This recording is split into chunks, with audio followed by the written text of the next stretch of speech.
Welcome to Medically Speaking. Our guest today is Dr. Adnan Siddiqui, a professor of surgery at the University of Buffalo, the CEO of the Jacobs Institute, and the Director of Neurosurgical Services for Kaleida Health. Doc, thanks for joining us today. My absolute pleasure, Mike. Great to be with you. Yeah, same here. So 2022 is here. It's the 10th anniversary of the Gates Vascular Institute. What we'd like to do is just take a step back and look at the move some 10 years ago and some of the things that you guys were preparing for, that anticipation. You had incredible success at the old Gates Hospital, but you were building something new. Walk us through what that was like and the anticipation you guys were feeling going into the move.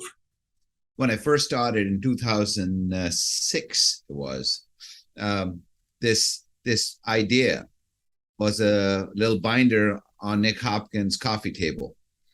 And I knew how aspirational it was. I bought into that incredible vision of a global leader in vascular medicine and vascular health and vascular intervention. That's why I came to Buffalo.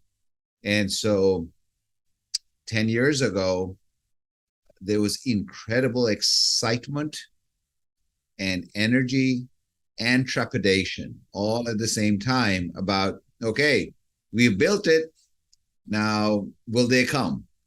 And I think it's still a process, but I can say with absolute certitude that this is clearly at least as good as we imagined it, maybe slightly better.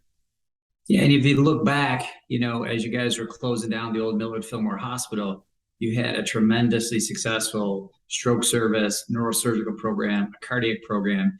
You combined it with the cardiac program at Buffalo General. The vision behind putting all that together in one building, what was that designed for? So the way the idea came about was based on these meetings that Nick Hopkins had with his peers from all branches of vascular intervention. And so for 30 years, he's been having this meeting in Jackson where they all get into a room and discuss what went wrong with their cases. And so the idea of a vascular institute was exactly that, because you're right.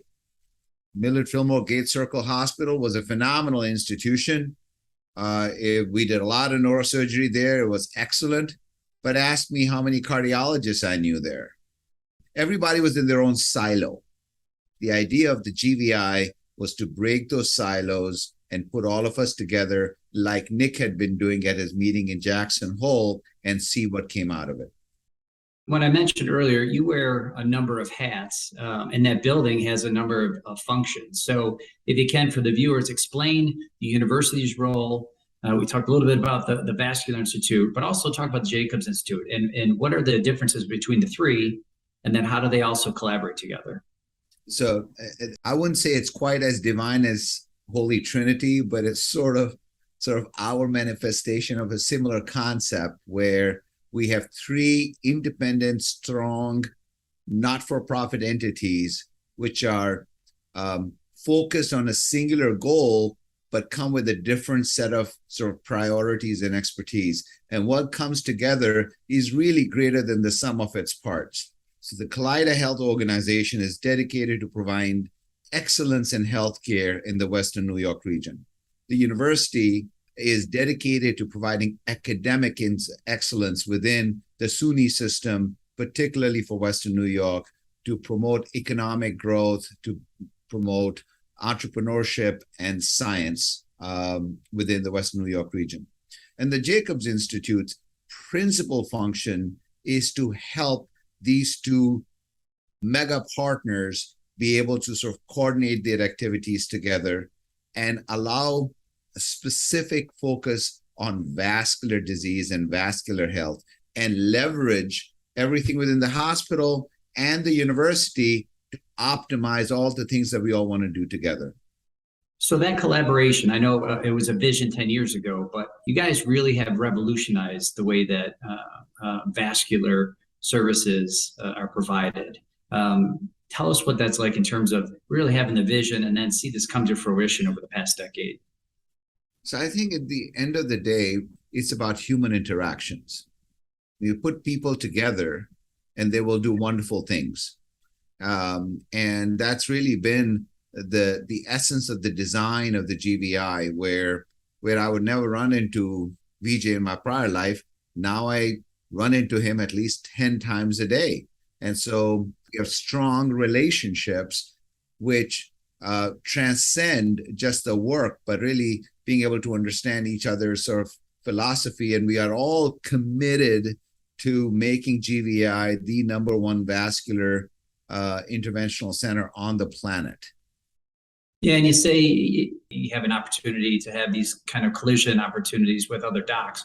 But for the viewers out there, give it a clinical focus here. When you say you guys see each other or you guys work together, what does that mean to have a neurosurgeon or a vascular surgeon working with a cardiac surgeon? How does that come together in a particular case? So besides great discussions and great donuts every now and then, we help each other take care of patients in fashions that we never imagined.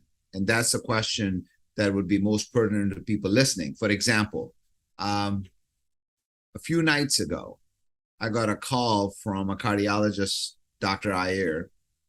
He was called in to help another colleague who was dealing with active bleeding out of a blood vessel in the heart. And Dr. Iyer, knowing the tools that I use since we see each other doing things, called me up and said, "Hey, do you have one of those tools you use to help me stop bleeding?" And I said, "Absolutely." And I just drove right in and we went into the heart and stopped the bleeding successfully, just the way he imagined, because he had visibility to what I do. Similarly, I was giving these medications to sort of stop the heart while I was fixing the brain. And he introduced me to this concept of using a pacemaker.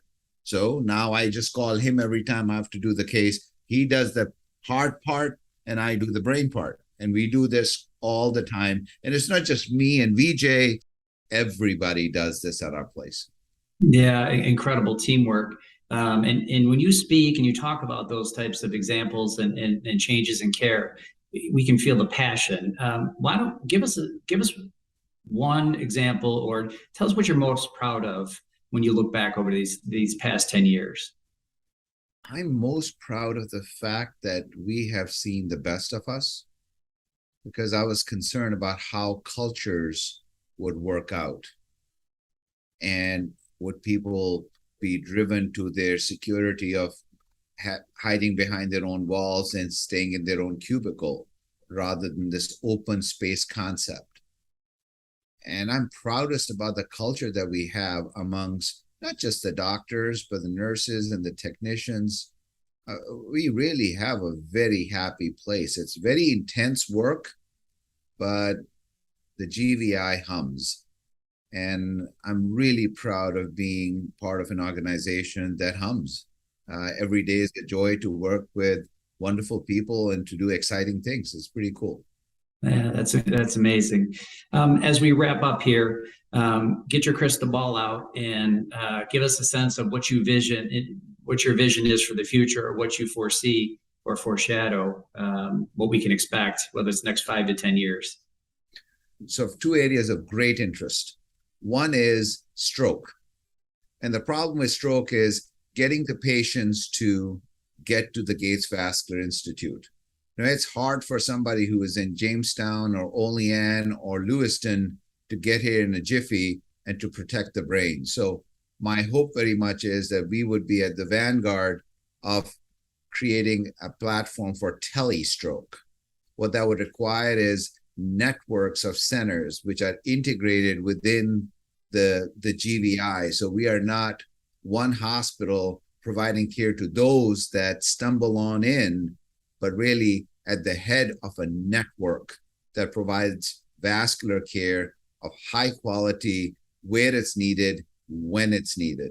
So I think that is a community-based vision for GVI, which is covers at least all of Western New York, if not more.